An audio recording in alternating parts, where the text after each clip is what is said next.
परिचय। अजय, तुम क्या पढ़ रहे हो? मैं अपनी रसायन विज्ञान की पाठ्य पुस्तक पढ़ रहा हूं। अर्जुन, पेंसिल को स्विच में मत डालना, तुम्हें बिजली का झटका लग सकता है। बिजली का झटका? लेकिन क्यों? पेंसिल तो लकड़ी और ग्रेफाइट की बनी होती है और ये दोनों ही विद्युत के कुचालक हैं। अर्जुन, तुम्हें पता होना चाहिए कि ग्रेफाइट एक अधातु है, लेकिन यह विद्युत का सुचालक है। मुझे तो इस बात का पता ही नहीं था। ठीक है, मैं तुम्हें एक प्रयोग के माध्यम से यह दिखाता हूं। जब हम स्विच ऑन करते हैं तो मल्टीमीटर विद्युत धारा का प्रवाह प्रदर्शित करता है। इससे पता चलता है कि ग्रेफाइट से होकर विद्युत धारा प्रवाहित हो सकती है। इसलिए ग्रेफाइट विद्युत का सुचालक है। अजय, अब मैं ये बात समझ गया और अब मैं इस बारे में और अधिक जानना चाहता हूं। ग्रेफाइट कार्बन का एक अपर रूप है। कार्बन आवर्त तालिका के पी ब्लॉक का एक तत्व है। इस बारे में और समझने के लिए पहले हमें पी ब्लॉक के तत्वों का अध्ययन करना होगा। छात्रों, आज हम पी ब्लॉक के तत्वों के बारे में अध्ययन करेंगे। उद्देश्य: इस पाठ के अंत में आप निम्न करने में सक्षम हो जाएंगे। पी ब्लॉक के तत्वों को परिभाषित करना, अक्रिय युग्म प्रभाव को परिभाषित करना, समूह 13 के तत्वों को समझना, समूह 13 के तत्वों के भौतिक तथा रासायनिक गुणधर्मों को विश्लेषित करना, बोरान के असंगत व्यवहार की व्याख्या करना, बोरान के यौगिकों का विश्लेषण करना, समूह 14 के तत्वों को समझना, समूह 14 के तत्वों के सामान्य अभिलक्षणों का वर्णन करना, समूह 14 के तत्वों के भौतिक एवं रासायनिक गुणधर्मों का विश्लेषण करना, कार्बन के अपर रूपों को जानना, कार्बन तथा सिलिकॉन के कुछ महत्वपूर्ण यौगिकों का विश्लेषण करना। परिभाषा: आवर्त तालिका में समूह 13 से 18 तक के तत्व सामूहिक रूप से पी ब्लॉक तत्व कहलाते हैं। Boron, carbon, nitrogen, oxygen, fluorine तथा हीलियम इन समूहों के शीर्ष हैं। इन तत्वों का सामान्य इलेक्ट्रॉनिक विन्यास ns2np 1 से 6 होता है। इनमें इनके वाह्यतम कोश के पी कक्षकों में अंतिम इलेक्ट्रॉन होता है। किसी पी ब्लॉक तत्व द्वारा प्रदर्शित अधिकतम ऑक्सीकरण संख्या संयोजी इलेक्ट्रॉनों की कुल संख्या के समान होती है। अधिकतम ऑक्सीकरण संख्या समूह ऑक्सीकरण संख्या कहलाती है। अक्रिय युग्म प्रभाव: अक्रिय युग्म शब्द को सबसे पहले नेविल सिडविक द्वारा प्रस्तावित किया गया। अक्रिय युग्म प्रभाव वाह्यतम इलेक्ट्रॉनों की पारगमन पश्चात धातुओं की यौगिकों में अनयानीकृत या बिना साझा हुए बने रहने की प्रवृत्ति होती है। अक्रिय युग्म प्रभाव शब्द को प्रायः ऑक्सीकरण अवस्थाओं के बढ़ते स्थायित्व के संबंध में उपयोग किया जाता है, जो समूहों 13, 14, 15 तथा 16 के गुरुतर तत्वों के लिए समूह संयोजकता से 2 कम होती है। समूह 13 के तत्व बोरॉन परिवार। गुणों में बोरॉन परिवार के तत्व बृहद भिन्नता प्रदर्शित करते हैं। बोरॉन एक प्रारूपिक अधातु है। एल्यूमिनियम एक धातु है, परंतु इसके अनेक रासायनिक गुणधर्म बोरॉन के समान हैं। गैलियम, इंडियम तथा थैलियम गुणधर्मों में लगभग पूर्णता धातु हैं। इलेक्ट्रॉनिक विन्यास: समूह 13 के तत्वों का बाह्य इलेक्ट्रॉनिक विन्यास ns2 np1 होता है। बोरॉन और एल्यूमिनियम में नोबल गैस कोर होती है। गैलियम और इंडियम में नोबल गैस तथा 10d इलेक्ट्रॉन होते हैं। थैलियम में नोबल गैस तथा 14 F इलेक्ट्रॉन और 10 D इलेक्ट्रॉन कोरे होती हैं। परमाणविक त्रिज्या। समूह में नीचे जाने पर परमाणविक त्रिज्या बढ़ती है, जबकि Ga की परमाणविक त्रिज्या 135 पिकोमीटर, Al की परमाणविक त्रिज्या 143 पिकोमीटर से कम होती है। ऐसा इसलिए होता है क्योंकि गैलियम में उपस्थित अतिरिक्त 10 D इलेक्ट्रॉन बढ़े हुए नाभिकीय आवेश की तुलना में बाह्य इलेक्ट्रॉनों पर दुर्लभ परिरक्षण प्रभाव डालते हैं। आयनन एंथैल्पी। इसका मान समूह में नीचे जाने पर क्रमिक रूप से नहीं घटता। बोरॉन से एल्यूमिनियम तक कमी आकार में बढ़ोतरी के कारण होती है। एल्यूमिनियम से गैलियम तक वृद्धि आयनन एंथैल्पी में असांतत्य के कारण होती है। इंडियम से थैलियम तक वृद्धि D और F इलेक्ट्रॉनों की अक्षमता के कारण होता है, जिनका परिरक्षण प्रभाव दुर्लभ होता है। समूह 13 के तत्वों के भौतिक गुणधर्म। तत्वों का क्वथनांक समूह में नीचे जाने पर घटता है। तत्वों का घनत्व समूह में नीचे जाने पर घटता है। तत्वों का गलनांक समूह में नीचे जाने पर पहले घटता है और बाद में बढ़ता है। बोरॉन में सर्वाधिक विद्युत ऋणात्मकता होती है। एल्यूमिनियम से थैलियम तक विद्युत ऋणात्मकता बढ़ती है। बोरॉन एक अधातु है, जबकि एल्यूमिनियम, गैलियम, इंडियम, थैलियम धातुएं हैं। समूह 13 के तत्वों के रासायनिक गुणधर्म। वायु के प्रति अभिक्रियाशीलता। बोरॉन क्रिस्टलीय स्वरूप में वायु के साथ अभिक्रिया नहीं करता। एल्यूमिनियम की सतह पर ऑक्साइड की पतली परत बन जाती है, जो और अधिक क्षय होने से धातु को रोकती है। अक्रिस्टलीय बोरॉन तथा एल्यूमिनियम धातुएं वायु में गर्म करने पर B2O3 और Al2O3 बनाती हैं। उच्च तापमान पर डाई नाइट्रोजन के साथ वे नाइट्राइड बनाती हैं।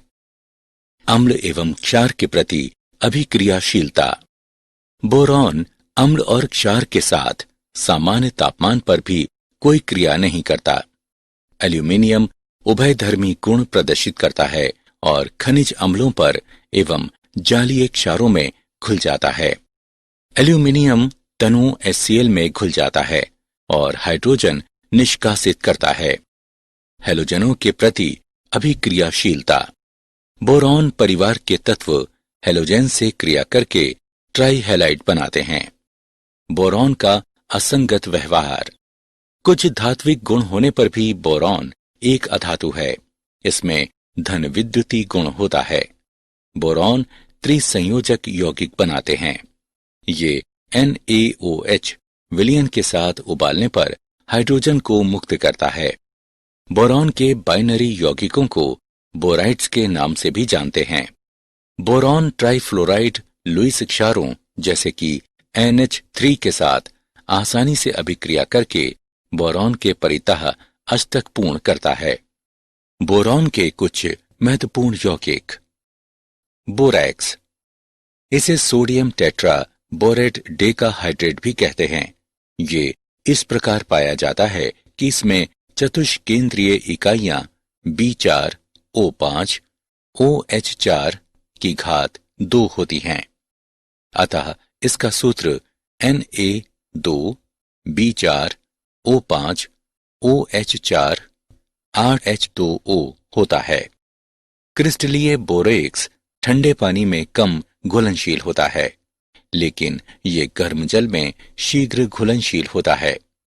जब बोरेक्स को गर्म किया जाता है तब इससे जल के अणु का निष्कासन होता है और गर्म किए जाने पर ये एक पारदर्शी द्रव में परिवर्तित हो जाता है, जो कांच के समान एक ठोस में परिवर्तित हो जाता है। उसे बोरेक्स मन का कहते हैं। ऑर्थोबोरिक अम्ल। ऑर्थोबोरिक अम्ल यानी H3BO3 को बोरिक अम्ल भी कहते हैं। 100 डिग्री सेल्सियस पर गर्म करने पर ये मेटाबोरिक अम्ल HbO2 बनाता है।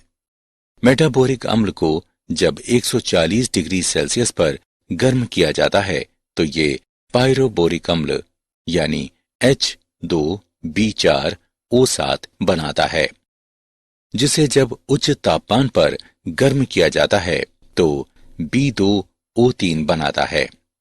आर्थोबोरिक अम्ल एक दुर्बल अम्ल है, लेकिन ये एक पॉलीहाइड्रिक अल्कोहल की उपस्थिति में ऋणायनी जटिल पोरोस्पाइरेनिक अम्ल बनने के कारण प्रबल एकल क्षारीय अम्ल के रूप में कार्य करता है और H धनायन मुक्त करता है। उदाहरण। आइए एक उदाहरण देखते हैं। क्या होता है जब बोरेक्स विलयन को अम्लीकृत और बोरिक अम्ल को गर्म किया जाता है? आइए समाधान देखते हैं। जब बोरेक्स विलयन को अम्लीकृत किया जाता है तो बोरिक अम्ल बनता है। जब बोरिक अम्ल को गर्म किया जाता है तो बोरॉन से सक्रिय ऑक्साइड बनता है। बोरॉन तथा एल्यूमिनियम तथा इनके यौगिकों के उपयोग। बोरॉन का प्रयोग बहुत से सफाई के उत्पादों, डिटर्जेंट और विरंजकों में किया जाता है। कांच और सिरेमिक बनाने में इसका प्रयोग किया जाता है। बोरोसिलिकेट कांच में तापीय आघात के प्रति उत्तम प्रतिरोध होता है। बोरॉन फिलामेंट प्रकाश के रूप में और उच्च सुदृढ़ सामग्रियां वैमानिकी संरचनाओं में उपयोग किए जाते हैं। बोरॉन कार्बाइड शील्ड का उपयोग नाभिकीय रिएक्टरों में नियंत्रक छड़ों के रूप में किया जा सकता है। कम घनत्व तथा सुदृढ़ता एल्यूमिनियम को विमान, हल्के भार वाले वाहन तथा सीढ़ियां बनाने के लिए आदर्श सामग्री बनाते हैं। संक्षारण प्रतिरोधी तथा कम घनत्व के कारण इसका उपयोग हरित गृहों एवं खिड़कियों के फ्रेमों में किया जाता है। ऊष्मा का अच्छा सुचालक होने के कारण इसका उपयोग बॉयलरों, कुकरों और पकाने के अन्य बर्तनों में किया जाता है। आसान ढलाई एल्यूमिनियम को पेय पदार्थों के डिब्बों तथा छत डालने वाली सामग्री का अच्छा घटक बनाती है। समूह 14 के तत्व। कार्बन परिवार। कार्बन मानव शरीर में दूसरा सबसे प्रचुर तत्व है। ये पृथ्वी की भूपर्पटी में प्रति मिलियन लगभग 320 भाग के रूप में बहुतायत से पाया जाता है। ये स्वतंत्र अवस्था में हीरा, ग्रेफाइट और कोयले में मिलता है। सिलिकॉन पृथ्वी की भूपर्पटी पर पाया जाने वाला दूसरा अति बाहुल्य तत्व है और प्रकृति में सिलिका और सिलिकेट्स के रूप में उपस्थित है। जर्मेनियम केवल सूक्ष्म मात्राओं में ही उपस्थित रहता है। टिन मुख्यतः कैसिटेराइट यानी SnO2 के रूप में पाया जाता है। लेड मुख्य रूप से गैलेना PbS के रूप में मिलता है। समूह 14 के तत्वों के सामान्य अभिलक्षण। इलेक्ट्रॉनिक विन्यास। कार्बन परिवार का संयोजकता कोश इलेक्ट्रॉनिक विन्यास NS वर्ग NP वर्ग होता है। इस परिवार के तत्वों के इलेक्ट्रॉनिक विन्यास की आंतरिक क्रोड या कोर भिन्न होती है। सहसंयोजक त्रिज्या। कार्बन से सिलिकॉन तक सहसंयोजक त्रिज्या में उल्लेखनीय वृद्धि होती है। इसके पश्चात सिलिकॉन से सीसे तक त्रिज्या में आंशिक बढ़ोतरी होती है। ऐसा इसलिए होता है क्योंकि गुरुतर सदस्यों में पूर्ण पूरित D और F कक्षक उपस्थित होते हैं। आयनन एथैल्पी। समूह में नीचे जाने पर आयनन एथैल्पी घटती है। समूह 14 के तत्वों की प्रथम आयनन एथैल्पी के मान समूह 13 के संगत तत्वों की अपेक्षा अधिक होते हैं। विद्युत ऋणात्मकता। छोटे आकार के कारण समूह 14 के तत्वों की विद्युत ऋणात्मकता का मान समूह 13 के संगत तत्वों की विद्युत ऋणात्मकता के मान से थोड़ा अधिक होता है। सिलिकॉन से सीसा तक तत्वों की विद्युत ऋणात्मकता का मान लगभग समान होता है। समूह 14 के तत्वों के भौतिक गुणधर्म। समूह में नीचे जाने पर धात्विक लक्षण बढ़ता है। कार्बन और सिलिकॉन में वृहद आणविक जालक से टिन और शीशे में वृहद धात्विक जालक तक संरचनागत परिवर्तन होता है। समूह में नीचे जाने पर आबंधन में सह संयोजी से धात्विक तक परिवर्तन गलनांक, क्वथनांक तथा प्रथम आयनन ऊर्जा में घटोतरी का कारण बनता है। समूह में नीचे जाने पर बढ़ता धात्विक गुण घनत्व तथा चालकता में सामान्य वृद्धि का कारण बनता है। समूह 14 के तत्वों के रासायनिक गुणधर्म। ऑक्सीजन के प्रति अभिक्रियाशीलता। समूह 14 के सदस्य ऑक्सीजन की उपस्थिति में गर्म किए जाने पर ऑक्साइड बनाते हैं।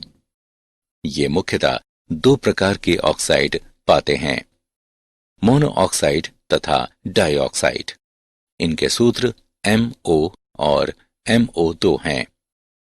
उच्च ऑक्सीकरण अवस्था में ऑक्साइड निम्न अवस्था वाले ऑक्साइड की तुलना में अधिक अम्लीय प्रकृति के होते हैं। जल के प्रति अभिक्रियाशीलता। कार्बन, सिलिकॉन तथा जर्मेनियम जल के द्वारा प्रभावित नहीं होते हैं। टिन जल के साथ अभिक्रिया करता है और डाइऑक्साइड तथा हाइड्रोजन गैस बनाता है। रक्षात्मक ऑक्साइड परत बनने के कारण सीसा जल से अप्रभावित रहता है। मूल्यांकन। आगे बढ़ने से पहले आइए देखें कि आपने कितना सीखा। सही विकल्प को लाकर रखें। कार्बन का असंगत व्यवहार। कार्बन का प्रयोग मुख्यतः ईंधन के रूप में प्रयुक्त किया जाता है और ये एक अच्छा तनुकारक है। धातु कर्म प्रक्रियाओं में मध्यम विद्युत धनात्मकता वाली धातुओं को उनके ऑक्साइड अयस्कों से कार्बन द्वारा अपचायित करते हुए निष्कर्षित किया जाता है। उच्च तापमान पर उच्च वैद्युत धनात्मक धातुओं के ऑक्साइड कार्बन से अभिक्रिया करके संगत कार्बाइड बनाते हैं। कार्बन में अन्य परमाणुओं के साथ सह संयोजक बंध द्वारा जुड़कर लंबी श्रृंखला या वलय बनाने की प्रवृत्ति होती है। इस गुण को श्रृंखलन कहते हैं। कार्बन के अपर रूप। ग्रेफाइट। ग्रेफाइट में प्रत्येक कार्बन परमाणु 3 अन्य कार्बन परमाणुओं से जुड़कर sp2 संकरण द्वारा द्वितलीय षटकोणीय वलय संरचनाएं बनाता है। इन दोनों परतों के मध्य आकर्षण बल होता है, इसलिए ग्रेफाइट मुलायम होता है और चाकू से काटा जा सकता है। प्रत्येक परत को अन्य पर खिसकाया जा सकता है, जिससे ये चिकना बनता है और शुष्क स्नेहक के रूप में उपयोग किया जा सकता है। ग्रेफाइट में प्रत्येक कार्बन परमाणु एक स्वतंत्र इलेक्ट्रॉन रखता है, जो इसकी चालकता के लिए उत्तरदायी होते हैं। हीरा। हीरे में प्रत्येक कार्बन परमाणु sp3 संकरण द्वारा अन्य 4 कार्बन परमाणुओं से जुड़ा होता है और त्रिविमीय कठोर संरचना बनाता है। कार्बन परमाणुओं के छोटे होने के कारण वे निकट आबद्ध क्रिस्टलीय संरचना बनाते हैं और कठोर हो जाते हैं तथा हीरे को अपघर्षक के रूप में उपयोग किया जाता है। हीरे में कार्बन के परमाणुओं में कोई भी स्वतंत्र इलेक्ट्रॉन नहीं होता है, इसलिए ये विद्युत का कुचालक है। फुलरीन्स। कार्बन का एक अन्य अपरूप फुलरीन्स है, जिसमें एक अणु में 60 या 70 या 84 कार्बन परमाणु होते हैं। ये पिंजरेनुमा अणु फुटबॉल की संरचना जैसी आकृति लिए होते हैं। इनका प्रयोग अत्यंत उच्च ताप पर स्नेहक की तरह किया जा सकता है। इनमें बिल्कुल निम्न ताप पर भी अतिचालकता का गुण होता है। उच्च तन्य सुदृढ़ता वाले भारहीन तंतुओं के निर्माण में इनका उपयोग किया जाता है। कार्बन के कुछ महत्वपूर्ण यौगिक। Carbon monoxide. कार्बन मोनोऑक्साइड सामान्य ताप पर सांद्र H2SO4 पर फार्मिक अम्ल को मिलाने से बनता है। इस तरह विरचित कार्बन मोनोऑक्साइड को कास्टिक सोडा विलयन से गुजारा जाता है और फिर P2O5 पर से प्रवाहित करते हुए शुष्क किया जाता है। इसे ऑक्सैलिक अम्ल के साथ सांद्र सल्फ्यूरिक अम्ल की क्रिया द्वारा भी बनाया जा सकता है। कार्बन मोनोऑक्साइड एक रंगहीन दहनशील गैस है। ये एक उदासीन ऑक्साइड है, परंतु उच्च दाब और उच्च ताप पर यह एक अम्लीय ऑक्साइड की तरह व्यवहार करती है। कार्बन मोनोऑक्साइड ऑक्सीकारक तथा अपचायक दोनों रूपों में क्रिया कर सकते हैं। कार्बन मोनोऑक्साइड में कार्बन की ऑक्सीकरण संख्या ×2 होती है। Carbon dioxide. कार्बन डाइऑक्साइड को कैल्शियम कार्बोनेट पर तनु हाइड्रोक्लोरिक अम्ल की अभिक्रिया द्वारा बनाया जाता है। कार्बन डाइऑक्साइड एक अम्लीय ऑक्साइड है तथा द्विक्षारकीय अम्ल की तरह क्रिया करती है और 2 प्रकार के लवण बना सकती है। उच्च ताप पर कार्बन डाइऑक्साइड एक ऑक्सीकारक के रूप में कार्य कर सकती है। सिलिकॉन के कुछ महत्वपूर्ण यौगिक। Silicon dioxide. सिलिकॉन डाइऑक्साइड का दूसरा नाम सिलिका है। ये अनेक क्रिस्टल संरचनात्मक रूपों जैसे क्वार्ट्ज, क्रिस्टलोबेलाइट तथा ट्राइडाइमाइट में मिलता है। सिलिकॉन डाइऑक्साइड एक सहसंयोजक त्रिविमीय जालक युक्त ठोस है, जिसमें प्रत्येक सिलिकॉन परमाणु चतुष्फलकीय रूप में 4 ऑक्सीजन परमाणुओं से सहसंयोजित बंधित रहता है। सिलिका अपने सामान्य रूप में अति उच्च सिलिकॉन ऑक्सीजन बंध एथैलेपी होने के कारण लगभग अन्य अभिक्रियाशील होता है। ये HF और NaOH से क्रिया करता है। क्वार्ट्ज का विस्तृत उपयोग दाब विद्युत पदार्थ के रूप में होता है। सिलिका जल का उपयोग शुष्कन कर्मक तथा उत्प्रेरक के रूप में होता है। सिलिकेट्स। सिलिकेट की मूल संरचनात्मक इकाई SiO4 4- है, जिनमें सिलिकॉन परमाणु 4 ऑक्सीजन परमाणुओं से चतुष्फलक के रूप में बंधित रहता है।